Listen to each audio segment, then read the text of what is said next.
2016 መጣ አለፈ፣ 2017 መጣ አለፈ፣ 2018 መጣ አለፈ፣ 2019 ይመጣል ያልፋል፣ 2020 ይመጣል ይሄዳል። እኛ ምንም ነገር ካላደረግን እናቅዳለን፣ እንሰራለን። በዚህ ዓመት ይሄን እንሰራለሁ፣ በዚህ ክረምት ይሄን እናደርጋለሁ። አሁን ካልሰራን፣ አሁን ካላደረግን ወይም ያቀድነውን ነገር ወደ ተግባር ካልቀየር ነው ምንም አዲስ ነገር አይፈጠርም። ያለፈው ክረምት ላይ ያቅደናል፣ አመቱን ሙሉ አቅደናል። ማቀድ ብቻ ማሰብ ብቻ እንደዚህ ማድረግ ሰውነቴ ግሮው እንዲያደርግ ፈልጋለሁ።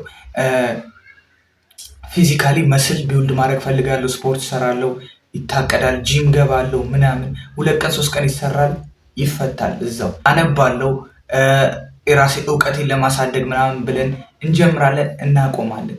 ለምንድን ነው እኚህ ነገሮች የሚሆኑት? ሰዎች ከፖይንት ኤ ወደ ፖይንት ቢ ለምንድን ነው ማንቀይረው? እኔንም ጨምሮ ማለት ነው። አብዛኛውን ጊዜ የምናቅዳቸው ነገሮች ላይ ኮንሲስተንሲ አይደለንም። እናቅዳለን ግን የምናቅደውን ነገር ወደ ተግባር አናደርግም። ወይም አንዳንዶቻችን ተግባር ላይ አናውልም። ተግባር ላይ አውለን ደግሞ ኮንሲስተንሲ የማንሆናለን። ኮንሲስተንሲ በጣም ወሳኝ ነው። የስኬት 90% የሚይዘው ኮንሲስተንሲ ነው።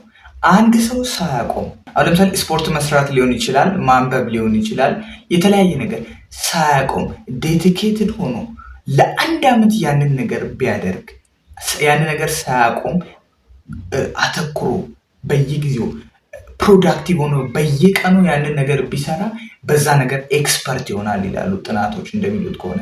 ስለዚህ አለማቆም። አሁን ለምሳሌ በዚህ ክረምት ስፖርት ለመስራት፣ ራሳችን ለመቀየር፣ ራሳችን መስላችን ቢልድ ለማድረግ ከፈለግን በየጊዜው ስፖርት መስራት ያለማቆም። ማንበብ ከሆነ ዴይሊ ማድረግ፣ ስራም ለመስራት ከሆነ ዴይሊ፣ የሆነ ስኪል ለመማር ከሆነ ዴይሊ መሆን አለበት። ይህ ቻናል አዲስ ከሆናችሁ ቻናላችንን ሰብስክራይብ እንድታደርጉ በአክብሮት እንጠይቃለን። እንደዚህ አይነት ሀሳቦች የምትፈልጉ ከሆነ ራሳችን የሚያሳድግ የሚለውጥ ፋይናንሻሊ፣ ሜንታሊቲ ራሳችንን ዲቨሎፕ የሚያደርግ ሀሳብ የምትፈልጉ ከሆነ ይህንን ቻናል ሰብስክራይብ አድርጉ። ኮመንት ላይ ሀሳባችሁን አጋሩን። መልካም ሁሉ ተመኘውላል።